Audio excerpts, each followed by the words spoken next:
I no sir. I'm looking rough on the media man, no sir.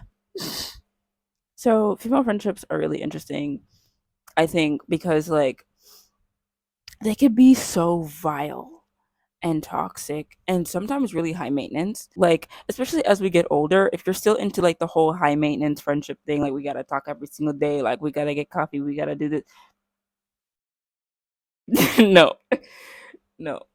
Honestly, like if you're a high maintenance friendship person, I really don't think that we could be like proper friends because you may talk to me one day and then next month.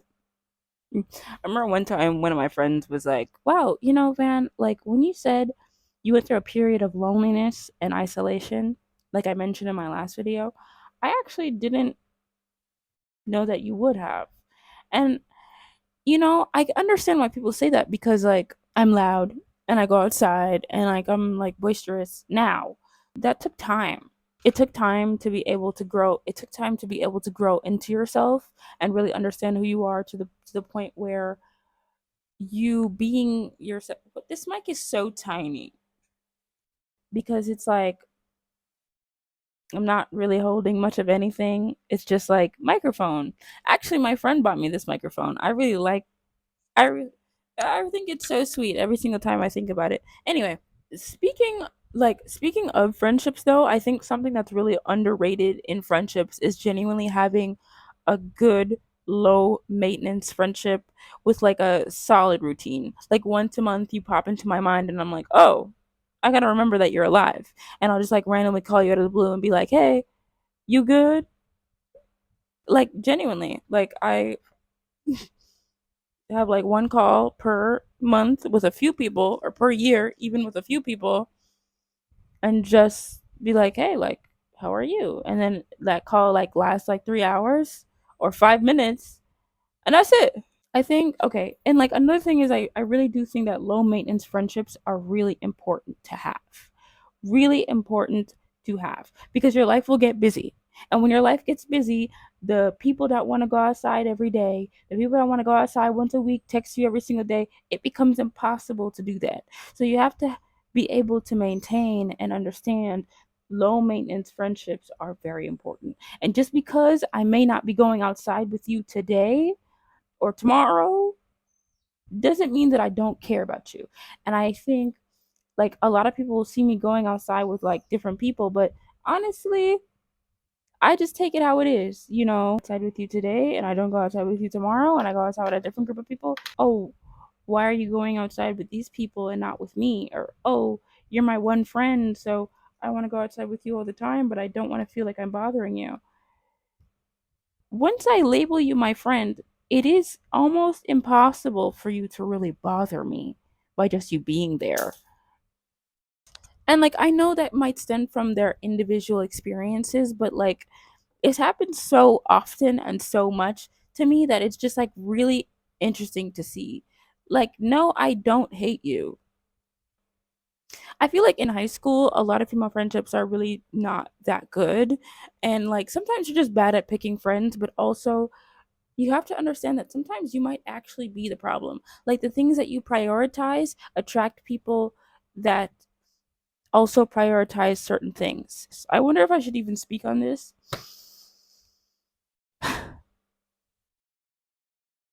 Nobody's perfect. Can I say that? Nobody is perfect.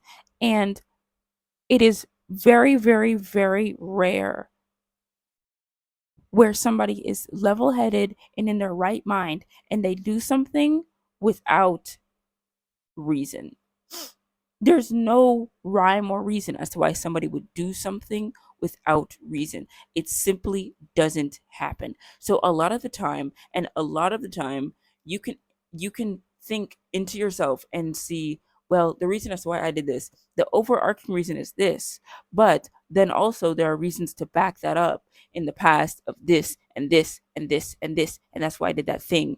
If you genuinely think somebody has done bad to you, just because there's a high likelihood that they haven't, and I'm not talking about abuse. Am I overexposed?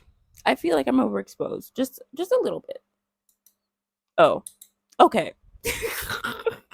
I think female friendships overall is genuinely something that is such a gift.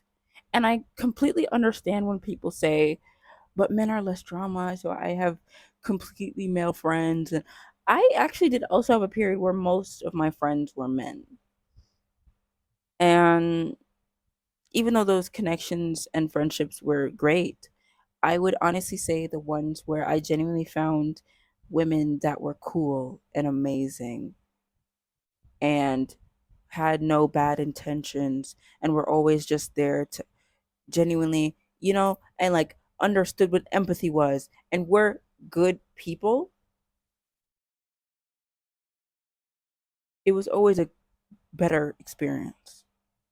A lot of the time, a lot of people say, well, women are too much drama. I don't want to be friends with women. Like, men are better to be friends with.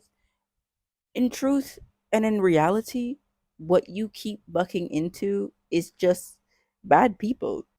In my lifetime, I have had a lot of friends in general, but female friends, like friendship that is between women, is so much more fulfilling to me in a way because it's like you're already a girl.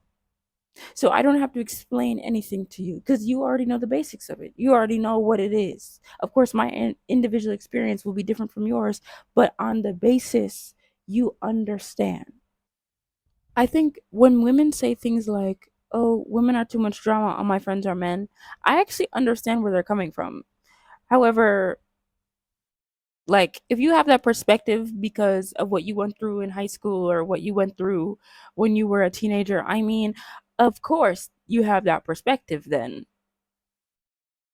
You're dealing with someone who is in high school. You're dealing with someone who is immature because they're a child. Surprise. And like here's the thing, right? And so you can't just write off all women for the rest of your life because of your experience that you experienced when you were immature. And like a lot of people find it really hard to make genuine female friends. And I think it's just your general surroundings. If you genuinely have a hard time making female friends, it is your surroundings. And I promise, as soon as you leave those surroundings and you go into a new one, it'll be a lot easier, or it'll get harder and then it'll get easier. But changing where you are is actually like a part of it. Something that I do think is really interesting is that you will find a lot of women who have internalized misogyny, even though it works against them and are male centered and are a pick me. I think the word pick me is so overused and overdone. Like, do you even know what that means? Do you even know what that means? Because like sometimes people say that and it's like you don't know what that means, do you? You're just saying it to say it. But either way, you decenter men and then you just wait for everybody else because I've actually received quite a few apologies from people I went to high school with like, oh Van, I'm sorry that I treated you this way and I didn't understand what you were doing at the time, but now I look back and understand it is you were trying to help me and I lashed out at you and da da da da and this and that and blah blah blah. But at the end of the day, like whatever happened in high school happened in high school and it was meant to happen in high school the way that it did. I learned something, you learned something, everybody learned something. It might not have been the lesson that I wanted to learn, because honestly, nobody goes into anything thinking this is going to be a great lesson in a few months.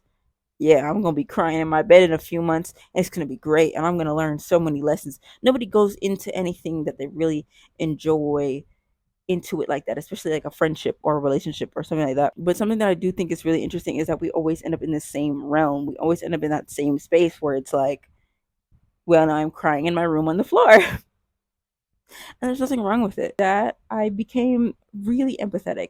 Like in high school, I'm not gonna lie, in some areas, I would say that I was the problem. I was the problem. And I lacked empathy for other people a lot. Like I just because the way I grew up, there were some times where people would be crying and I would be like, why are you crying about that? And I genuinely just couldn't understand as to why somebody would be crying about that. Like I kind of grew up a little rough, I guess. And so when people would cry, I would just not understand. Like sometimes I would think the thing was so not important. Like I don't think I ever had men centered in my life. I think there was a time where I had discovered like men, and like it was new. It was new to me. It was like a new way to get attention. But I don't think ever wanted attention from a specific person. I think I just wanted to be heard. And with that, I do think that people and myself and you are capable of immense change.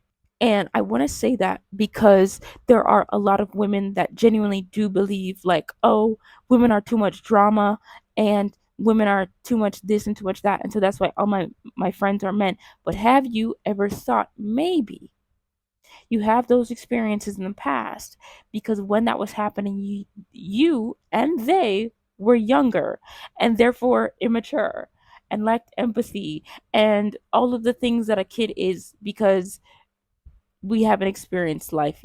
Like if you're basing your life currently on the times when like you were like a kid and like didn't know what hard work was and never had a job before, maybe don't. Maybe try it again now that you're different and like evolved and other people around you have also evolved. I think it's really really crazy how people sit there and will think like and like will base their points now of when it was back then. Like genuinely give it a try. You might like it.